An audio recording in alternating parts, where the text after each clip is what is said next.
Boa noite, que o nome do Senhor seja glorificado. Vamos lá? Desta vez vai. Vai sim, em nome de Jesus. Nós estamos aqui na Igreja Evangélica das Nações, aqui no Japão, de costa para a igreja, de frente para você que está aí no YouTube nos assistindo, né?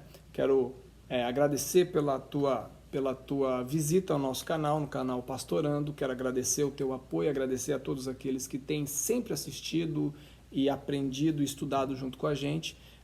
Para nós é uma grande alegria saber que algumas pessoas estão aí acompanhando o nosso trabalho. Muito obrigado mesmo, e hoje nós iremos estudar a reunião no caminho de Emaús.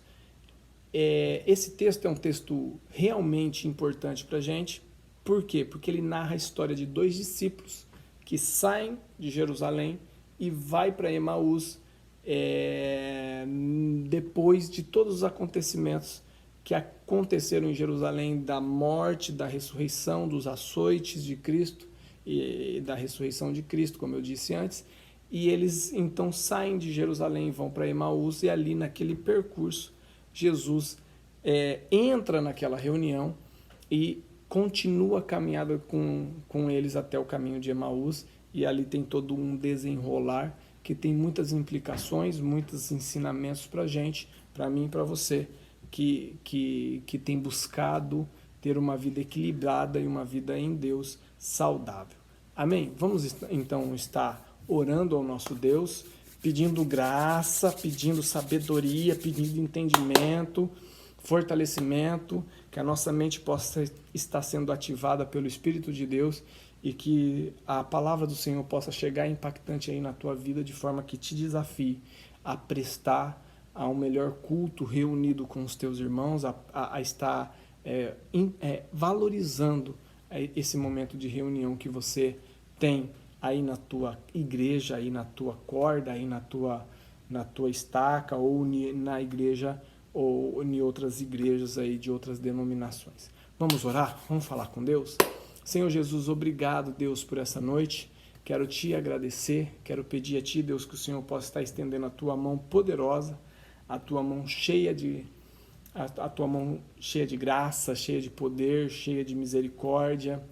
Estenda, Deus, sobre nós e faça com que nós possamos fluir, Deus, que toda obra do maligno caia por terra, que toda operação diabólica, Senhor, caia por terra, e que o Senhor nos dê, Deus, um coração aqui quebrantado, um coração, Deus, simples, e um coração desejoso, Senhor, de buscar a tua presença. Que cada pessoa, Pai, que já está sendo separada para poder ver esse vídeo, possa sentir o teu poder e ser impactado pela tua presença, em nome de Jesus. Amém?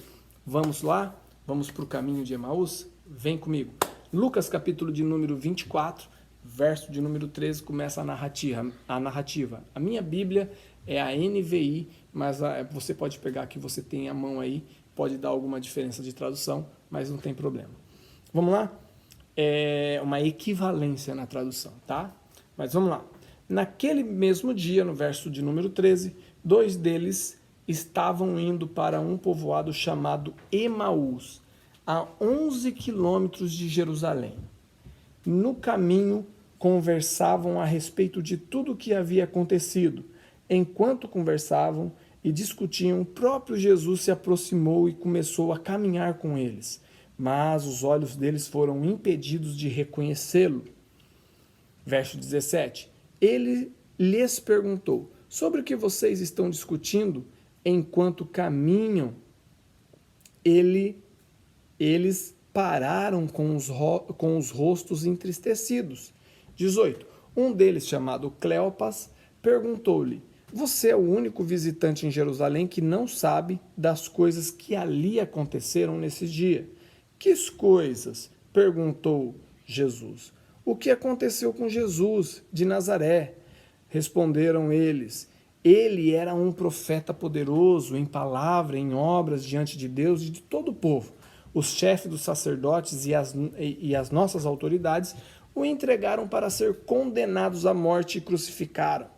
E nós esperávamos que era ele que ia trazer a redenção a Israel. E hoje é o terceiro dia desde que tudo isso aconteceu. Algumas das mulheres entre nós nos deram um susto hoje, foram de manhã, bem cedo ao sepulcro, e não acharam o corpo dele. Voltaram e nos contaram ter tido uma visão de anjos que disseram que ele está vivo. Alguns dos nossos companheiros foram ao sepulcro e encontraram tudo exatamente como as mulheres tinham dito, mas não o viram. 25. Ele lhes disse: como vocês custam a entender e como demoram a crer em tudo que os profetas falaram? Não devia o Cristo sofrer estas coisas para entrar na sua glória? E começando por Moisés e todos os profetas, explicou-lhe o que constava a respeito dele em todas as escrituras. Verso de número 28. Ao se aproximarem do povoado para o qual estavam indo, Jesus fez como ia mais adiante, mas eles insistiram muito com ele: fique conosco, pois a noite já vem, o dia está quase findando. Então ele entrou para ficar com eles. Quando estava à mesa com eles, tomou o pão e deu graças, partiu e o deu a eles. Então os olhos deles foram abertos e o reconheceram, e ele desapareceu. Desapareceu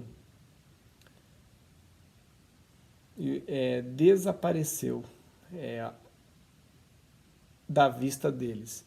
Perguntaram-se um ao outro: não estava queimando o nosso coração enquanto ele nos falava no caminho e nos expunha as escrituras?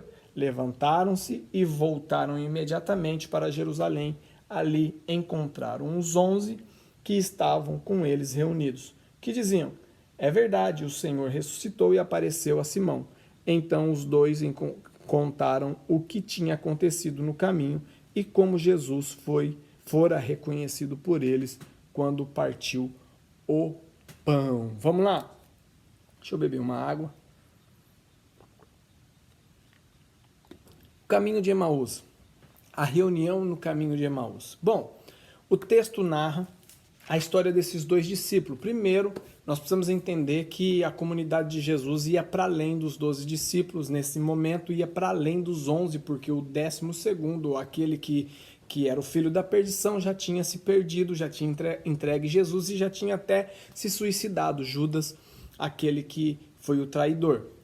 Então, a gente tem que sair dessa ideia de que Jesus tinha uma comunidadezinha de 12 discípulos e o resto eram pessoas freelance do caminho. Não, eram todos uma comunidade de discípulos. Jesus tinha 11 discípulos que andavam com ele, formavam um grupo que organizava todos aqueles discípulos, mas tinha 3 que gozavam de uma intimidade maior, mas tinha esses 11 mais 70 discípulos, como nós vemos o relato de Lucas, capítulo de número 10. Então a comunidade, a pequena comunidade de Jesus, ela era bem organizada, ela tinha recursos, ela se redistribuía, ela contava com 12 homens que estavam à frente, trabalhando com Jesus, sempre organizando todos esses discípulos. Então é uma comunidade até que dentro de Jerusalém, dentro de Israel, uma comunidade assim de um número expressivo. Mais do que aquela ideia de 11 homens e um segredo, né? É mais do que essa ideia. Na verdade, era uma comunidade já bem mais encorpada. E aqui nós temos 2 discípulos de segundo escalão, como alguns da teologia chamam. É meio pejorativo, mas a ideia não é diminuir ou dar ênfase. O fato é que tinha 11 discípulos que mais apareciam, e esses 2 discípulos, mesmo sendo reconhecidos como seguidores de Jesus, eles não tiveram uma história muito mais próxima enquanto Jesus estava no ministério dele. Então eles são chamados de discípulos de segundo escalão. O que acontece com esses discípulos? Eles estão saindo de Jerusalém depois de todo o acontecido. Presta bastante atenção. Eles relatam o que aconteceu para o próprio Jesus, mas eles não podiam reconhecer Jesus. Eles foram impedidos. O texto não fala por que foram impedidos, mas o fato é que eles foram impedidos de reconhecer Jesus naquele exato momento.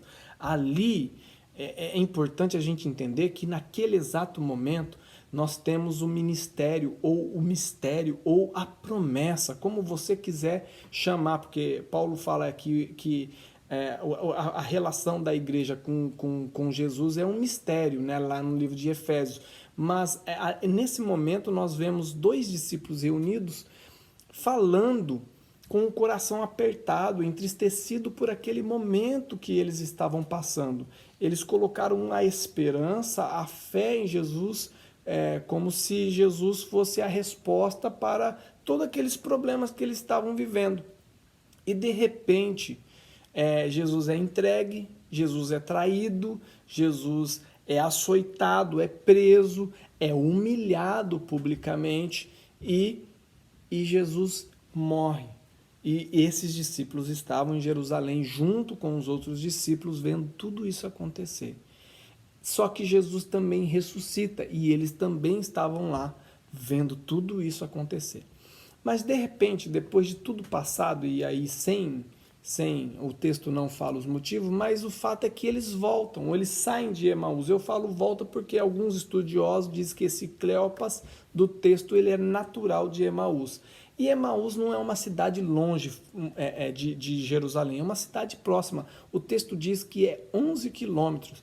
11 quilômetros não é uma distância impercorrível que não dá para fazer de a pé. É uma viagem que é cansativa, é uma caminhada longa, mas é possível fazer 11 quilômetros de a pé. Para quem caminha sabe do que eu estou falando.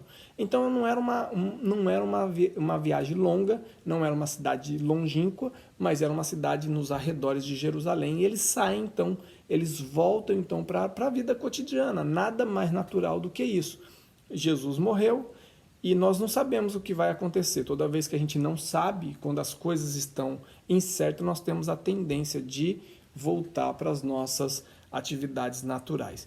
O que é importante a gente notar nesse texto? Que Mateus, capítulo de número 18, verso 20, como nós temos frisado, é uma promessa. E aqui nesse texto já exemplifica aquilo que Jesus prometeu. Aonde 2 ou mais estiver reunido em meu nome, ali eu estarei. Aí você fala assim, mas pastor, esse texto não está falando de uma reunião formal. Exatamente aí o ponto que a gente precisa entender. Deus está em qualquer reunião, seja ela formal, seja ela informal. A prova é o próprio Evangelho. Você vê em Apocalipse, nos livros de Apocalipse, Jesus no meio da igreja e dando diagnóstico para cada uma daquelas igrejas, seja ela com problemas, seja ela as qualidades, mas ele está no meio da igreja, é a igreja organizada naquela cidade com um pastor. Inclusive o texto fala que ao anjo diz, e há consenso de que o anjo significa o pastor da igreja, ao responsável, à autoridade daquela igreja, estava recebendo uma exortação e uma aprovação, né? Ou vice-versa. Enfim, o fato é que nessa reunião, há uma reunião informal, não é uma reunião que acontece porque eles planejaram, não é uma reunião que acontece, mas acontece no curso da vida.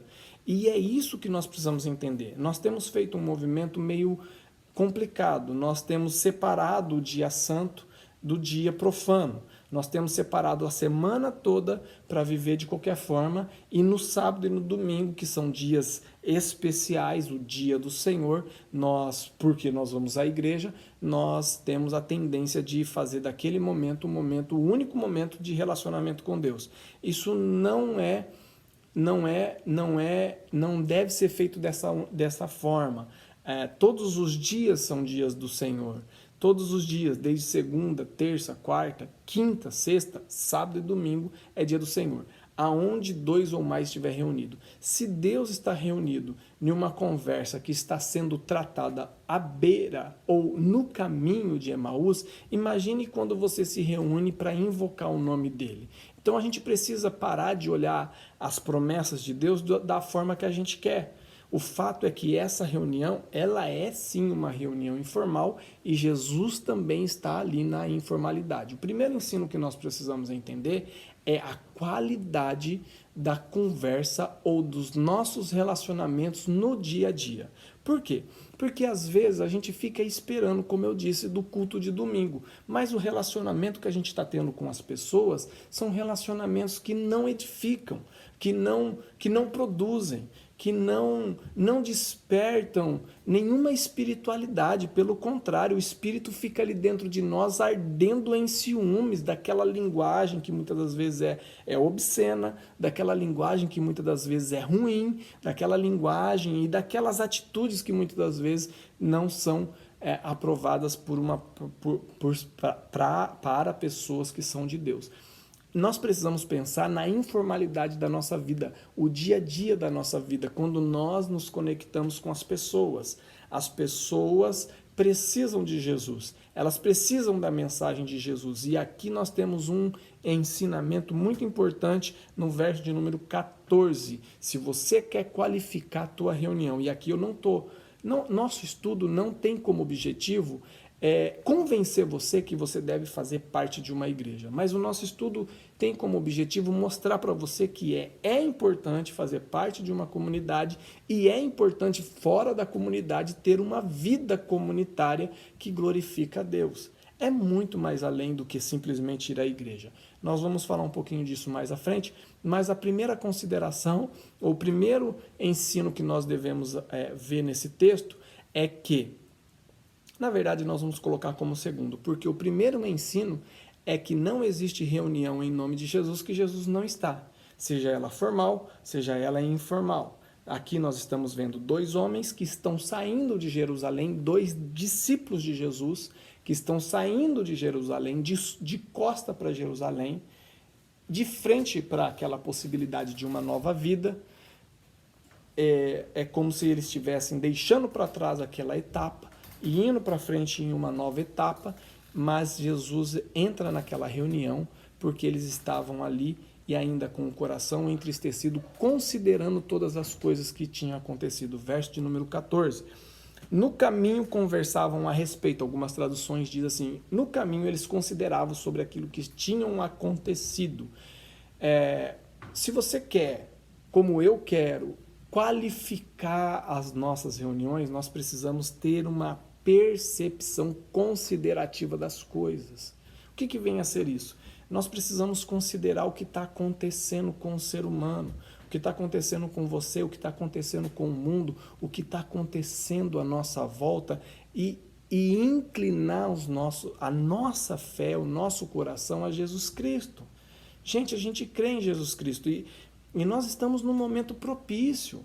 Nós deveríamos estar muito mais inclinados para Jesus do que afastados de Jesus. Nós estamos enfrentando um problema gravíssimo de problema sanitário, um problema seríssimo na humanidade, onde nós deveríamos invocar o nome do Senhor, como diz em Atos capítulo de número 2, verso de número 21. Nós precisamos considerar o ponto que nós estamos vivendo, considerar a nossa vida, considerar aquilo que Jesus fez. Você que está me ouvindo, considere o que Jesus fez na sua vida. Vale a pena deixar de viver perto de Jesus Cristo por causa de algumas situações? E aqui eu não estou minimizando nenhuma situação, mas quando a gente coloca comparativamente, comparando a minha vida, as minhas dores, as minhas dificuldades, as minhas aflições, será que vale a pena perto daquilo que Cristo sofreu por mim, perto daquilo que Cristo fez para que eu pudesse viver uma vida de unidade, de uma vida de reunião poderosa, onde nós podemos viver intensamente a presença e a obra de Deus? Será que vale a pena mesmo virar as costas para tudo aquilo que Deus fez para você? Não obstante, nós estamos aqui na igreja, de costa para a igreja.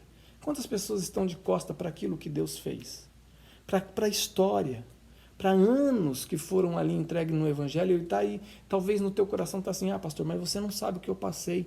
Todos nós passamos situações difíceis. O fato é que muitas vezes você pode estar andando no caminho de Emaús em busca de uma nova felicidade e Jesus está aí do teu lado, incomodando o teu coração e dizendo, não vale a pena, não vale a pena, não é bem por aí. Você tem dificuldade de entender assim como eu, então Jesus está dizendo, É duro de vocês entender que eu devia passar por isso? É duro de vocês entender que as aflições do presente século não se comparam com a glória que há de vir? São palavras do apóstolo Paulo. É duro você entender que nada pode interromper a sua vida diante de Deus? É duro você entender que você pode voltar o teu coração para o Senhor e deixar essa amargura, essa dor do teu coração por causa de circunstância da vida?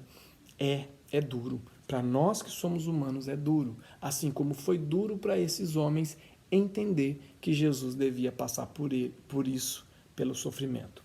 Então vamos lá, continuemos o texto. Então a primeira palavra que nós precisamos entender é considerar. Quando eles saem de Jerusalém, eles estão num processo de desconexão. Eles estão saindo daquele ambiente onde estava o caos, porque realmente os dias que sucederam depois da morte de Jesus iniciou um processo de caos, a busca pelo corpo. Os historiadores dizem isso. Então, tem até um filme muito legal, eu não vou me lembrar o nome, acho que é Crucificação, uma coisa assim, um filme secular que mostra como foi os dias depois da morte de Cristo, da ressurreição de Cristo, um filme fantástico. Se você sabe o nome do filme, deixa aqui no comentário para edificar aqueles que estão aqui com a gente. Eu não me lembro muito bem o nome do filme, acho que é Crucificação, uma coisa assim. Mas foram dias turbulentos, inclusive para a Igreja de Cristo. A igreja começou a passar por uma perseguição tremenda, aqueles que eram discípulos de Jesus. E esses dois, eles saem para Emaús, eles saem para o povoado vizinho, onde está mais calmo, mais tranquilo, uma tendência natural da nossa vida, buscar alguns refúgios. Às vezes a gente está dentro de uma panela de pressão, mas a gente precisa sair, né? Então é uma tendência natural, mas a gente precisa entender o seguinte, que às vezes no percurso que a gente toma, a gente começa a se desconectar das coisas. A gente se desconecta dos nossos irmãos, a gente se desconecta às vezes até mesmo de um relacionamento firme e fervoroso com o Espírito de Deus. A gente começa a se esfriar. Por que a gente começa a se esfriar? Porque muitas vezes, não poucas vezes, a gente tem má interpretação daquilo que Jesus Cristo quer. Tem muitas pessoas que talvez esteja me ouvindo ou conhece ou viveu isso na fé. Às vezes pediu e Deus não respondeu, às vezes fez plano e os planos não foram aprovados por Deus ou não deram certo, e tudo cai na conta de Deus. Deus, por que o Senhor deixou? Por que o Senhor fez? Por que foi desse jeito? E eu sei que às vezes são dores terríveis, arrebatadoras, que a gente passa. Mas, querido, eu gostaria que você, querida, olhasse para a graça do nosso Deus, porque Deus não esqueceu de você, não deixou você para trás. Às vezes a gente passa por momentos terríveis na vida, mas o Senhor está ali conosco, e a própria palavra diz que o salmista cantava: posso passar pelo vale da sombra da morte, e mal algum sofrerei. Então é promessa do Senhor, não um mal externo, mas um mal interno. O meu coração não se corrompe mesmo com as circunstâncias da vida. Então o que acontece? Muitas vezes nós tomamos um caminho de desconexão. Eu vou largar tudo, eu vou deixar tudo, eu vou abandonar tudo, eu vou parar com tudo, eu não aguento mais esse negócio de reunião, eu não aguento mais. E muitas das vezes porque a gente não quer fazer pequenos ajustes na nossa vida. Mas isso tem cura. Tem cura para mim e tem cura para você. Precisamos encontrar com Jesus no caminho de Emaús. Esse é o caminho. Não na nossa fuga, na atitude de fugir, Jesus precisa se encontrar conosco. E você precisa buscar reunião com aqueles que consideram o que Jesus fez na sua vida. Vamos lá, continuemos o texto então. O processo de desconexão. Foi tão desconecto, eles estavam tão entristecidos, tão conectados com aquela esfera de tristeza. Você às vezes chega na sua reunião, na sua igreja, e fala assim: nossa, hoje meu Deus do céu, tá tudo errado, o som tá ruim, Ah, o pastor veio com aquela palavra, é aquele irmão com um perfume que eu não gosto, é aquela roupa, é aquela cara, aquela velha careca do pastor, aquela velha barba, é aquela velha conversa. E você tá tão conectado com as coisas da volta, a sua volta lá na sua corda, na sua empresa. Ah, lá vem o chefe. Ah, tô conectado não vai dar certo. Eu tô conectado com, eu não aguento mais. Eu tô conectado com essa família, essa esposa, esse esposo, conectado com a negatividade da vida, com as sanções negativas que às vezes a gente começa a acreditar. A gente começa a acreditar nisso e a gente se conecta com isso, de forma que isso começa a ser uma crença pra gente. A crença de que vai dar errado. A crença de que nós nascemos mesmo para não dar certo. E aí a gente começa a se conectar com isso. Sem perceber, a gente começa a suportar o que Deus não planejou para a gente. Em detrimento de uma suposta fé. Que não é a fé em Cristo Jesus, porque a fé em Cristo Jesus te faz ver de cima e não ver de baixo. Ver de cima do problema. Tá difícil, mas o Senhor te deu força. Tá difícil, mas o Senhor te deu energia. Tá difícil, mas o Espírito de Deus está dentro de você. E Ele te capacitou para perdoar. Ele te capacitou para se quebrantar. Ele te deu liberdade de escolher amar. Escolher amar as pessoas, escolher se conectar com elas, escolher perdoá-las, escolher superar os problemas e escolher, às vezes, ser duro, às vezes ter uma palavra mais difícil, uma palavra mais de confronto, mas o fato é que você, em Cristo Jesus, tem força para isso. Então eles estavam lá desconectados com tudo aquilo. Deixa Jerusalém para trás, vamos seguir a vida. Não deu certo, nós esperávamos que ele fosse salvar, mas não salvou mesmo. Eu fui para a igreja, mas esperava que a oração do pastor, Deus falasse comigo, mas não falou. Deixa para lá, já tentei tudo na vida.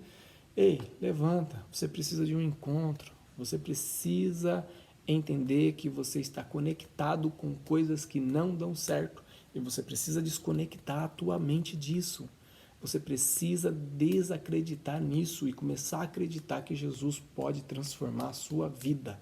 Jesus pode transformar a sua reunião quando você começar a considerar e eu começarmos a considerar aquilo que ele fez na cruz do Calvário. Isso é muito importante. Tem muito líder cansado, tem muito líder desgastado, tem muitos pastores que estão à beira do estresse, à beira da depressão, ali já não suportando o peso do ministério, porque as coisas não fluem do jeito que imaginou que deveria fluir, mas Jesus não disse que iria fluir do jeito que você planejou. Jesus nunca falou que seria dessa forma. Talvez ele te dê uma promessa de que iria crescer. E quando você cresce interiormente, talvez é isso que vai fazer você crescer exteriormente. Então, lembrando que a palavra prosperidade, ela significa crescimento. Então, se você estagnou, pense que a sua prosperidade deu uma interrompida, mas pode começar tudo de novo se você começar a desejar, a ter fome e sede de crescer. Esses homens estavam assim, caminhando dessa forma, desconectados. E Jesus vem e começa a conversar com eles. Eles nem conseguem ver. O texto fala que eles foram impedidos, de forma que alguma coisa impediu de ver. O texto não fala que eles não conseguiram ver. O que nós podemos entender é o seguinte, é que eles não estavam na vibe de ver. Eles não estavam na condição de ver. Eles foram impedidos de ver. Por algum motivo, eles não podiam ver. E às vezes é por causa disso mesmo, dessa desconexão, dessa murmuração, dessa reclamação. É só você ver. Quando a tua mente relaxa um pouquinho, sai do problema um pouquinho, você respira, você começa a ver as conexões neurais começam a se ligar dentro da tua mente. Isso chama-se neuroplasticidade. A tua mente se abre para novas possibilidades e até mesmo para responder a alguns problemas que estão aí diante de você. Às vezes você está muito agitado e conectado com o problema. Vamos lá, mais duas palavras. Aquela conversa de Jesus no meio do percurso, Você precisa de ver. Que discipulado. Às vezes você fica aí, querido líder, querendo fazer discipulado formal, mas o discipulado, melhor discipulado é aquele que você vai caminhando com o teu discípulo. É lógico que o teu discípulo tem que te dar permissão, porque tem discípulo que não quer saber de ser discipulado. Essa aqui é a verdade. Tem discípulo que fala que é discípulo, mas ele quer ficar em Emaús mesmo.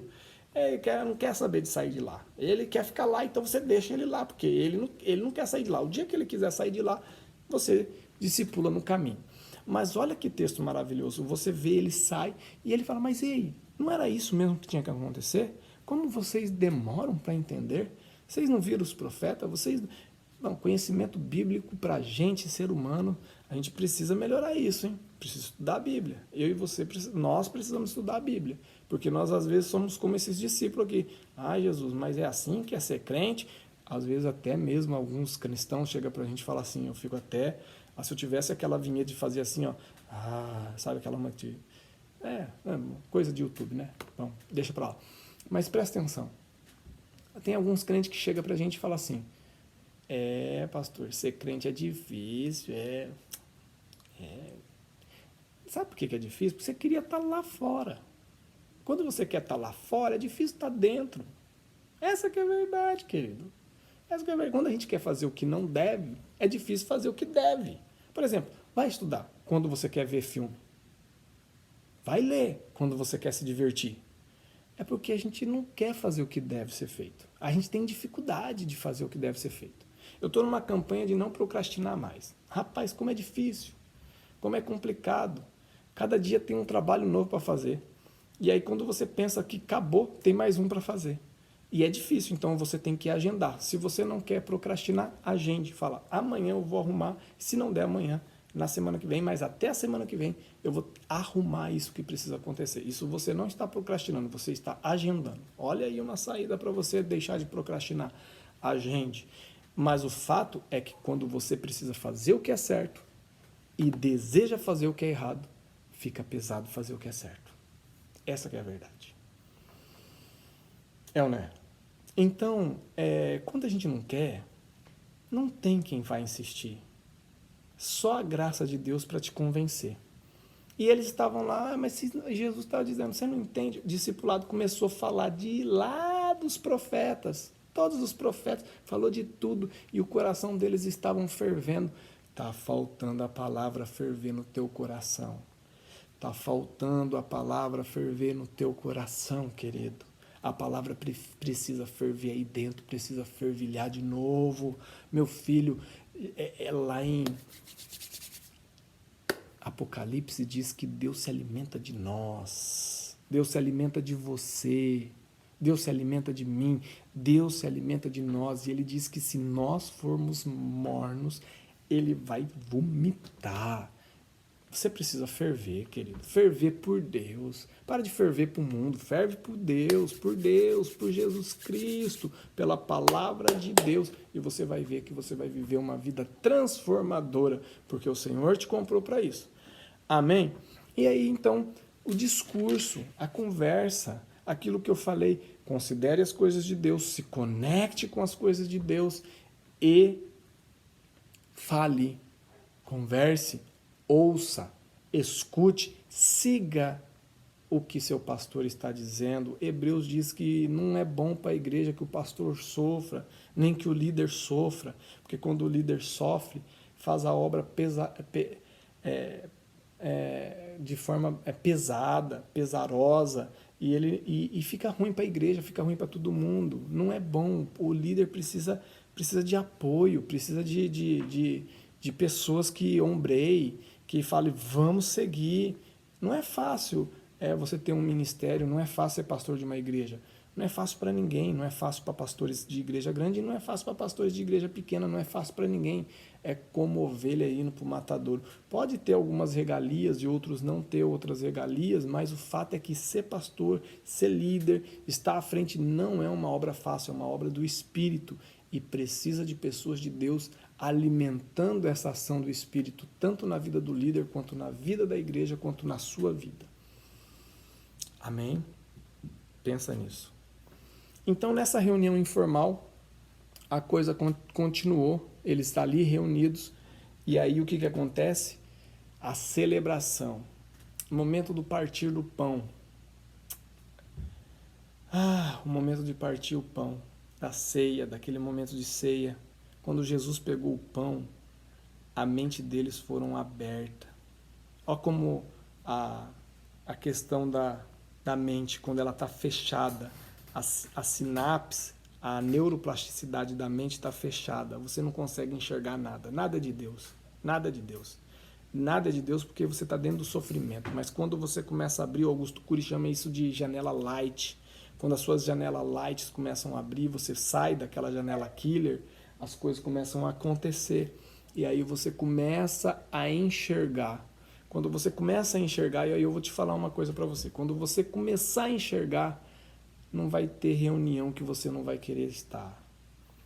Quando você começa a enxergar, quando a palavra de Deus ferve dentro do teu coração, quando você considera o que Deus fez, quando você se conecta com o chamado de Deus, com as coisas de Deus, com as pessoas de Deus, quando você se reúne para partir o pão na comunhão, de casa em casa, de oração em oração, quando você se reúne e os teus olhos se abrem, querido, você vai querer ir para a reunião, para a macrocélula. O que é a macrocélula? Está lá em Jerusalém, lembra? Eles saíram de Jerusalém, andaram e pararam num determinado ponto, não chegaram na cidadela e falaram: Jesus, fica conosco mais um pouquinho, no verso de número 28, mas no 29, quando ele parte o pão, a mente deles se abre e Jesus some. E aí eles falam: nossa, não queimava dentro de nós? E quando os olhos se abrem, eles falam: nós não podemos estar aqui, porque aqui onde nós estamos num lugar errado. De costa para a igreja, de costa para o povo, de costa para as pessoas de Deus, é o lugar errado. Nunca é o lugar certo. De costa para aqueles que te amam, de costa para aqueles que querem o seu bem, às vezes com uma palavra dura. Por quê? Porque nós somos vitimistas. Nós não aceitamos nenhum tipo de palavra mais dura. Nós queremos estar certo em tudo. E o fato de, às vezes, nós estarmos errados confronta a gente.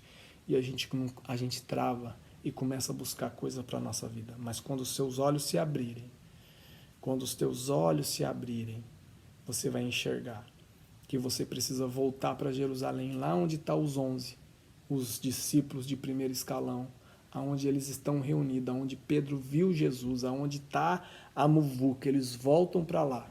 E ali eles permanecem durante 50 dias, e aí o texto continua lá em Atos, capítulo de número 1, desceu sobre a igreja, sobre os discípulos, sobre aquela comunidade na reunião formal. Eu não sei por que a gente está assim, querido. O fato é que nós estamos valorizando a reunião informal em detrimento da formal, enquanto Cristo nunca disse que deveria ser de um jeito ou de outro. O fato é que Cristo quis sempre estar no meio de nós. Seja formal, seja informal. Seja na formalidade da organização, colocando as coisas no lugar, seja na informalidade da reunião com as pessoas que estão à sua volta. Cristo está com você porque Ele mora dentro de você. Você não é igreja porque você não é uma reunião. Você se reúne com o povo, você é o templo do Espírito Santo. Só que aqueles que têm fé em Jesus Cristo e são cheios da presença do Espírito Santo são templos como você, para formarmos um corpo poderoso de Jesus Cristo, do qual Ele é o cabeça e do qual Ele organiza cada passo sincronizado entre eu, você e toda a comunidade de fé. Isso não tem a ver comigo e não tem a ver contigo, tem a ver com aquilo que Cristo quer para mim e para você. Entendeu? Deu para perceber? Foi edificante para você? Não deixe de deixar aqui no comentário. Eu respeito a tua dor, respeito a tua dificuldade, respeito o teu processo. Não estou aqui para te forçar a estar dentro da igreja, mas estou aqui para você refletir. Será que vale a pena ficar de costa? Será que vale a pena ignorar aquilo que Deus fez? Será que vale a pena? Pensa nisso. Será que vale a pena ignorar os bons amigos? Aquilo que Deus trabalhou na sua vida? Pensa nisso. Reflita nisso. Ore ao Senhor, porque Ele é o Pai das luzes. Assim como eu vou para casa, vou orar ao Senhor. E o Senhor sempre vai dar clareza e esclarecimento de tudo aquilo que Ele quer para nós. O fato é que Ele quer estar conosco o tempo todo. E nós precisamos aprender a desfrutar da presença dele. Feche seus olhos. Respire e oremos ao Senhor. Obrigado, querido Deus, por essa reunião virtual. Eu sei que muitas pessoas que vão ver esse vídeo, talvez eu nem conheça, mas eu peço que o Senhor os ajude a encontrar luz nesse caminho e a se reunir com o Senhor. Que a bênção do Senhor esteja sobre a comunidade, que a bênção do Senhor esteja sobre a vida das pessoas e que a bênção do Senhor esteja sobre cada um de nós, em nome de Jesus. Nos conduza por um caminho de bênção e de transformação para a glória do teu santo nome. Abençoe, Deus, e tira, Pai, toda essa amargura do coração, toda a tristeza, e multiplica a alegria, Senhor. Para aqueles que estão alegres, multiplica a vitória, dá frutos, dá filho, dá, Pai, a experiência de poder gerar filhos e filhas no Senhor, para que a alegria deles seja completa, para que eles vejam que vale a pena, que o Senhor deu bom crescimento e nos dê uma boa colheita, em nome de Jesus. Amém. Adiante, avante, sempre operante na fé do nosso Senhor Jesus Cristo. Nunca de costa, sempre de frente.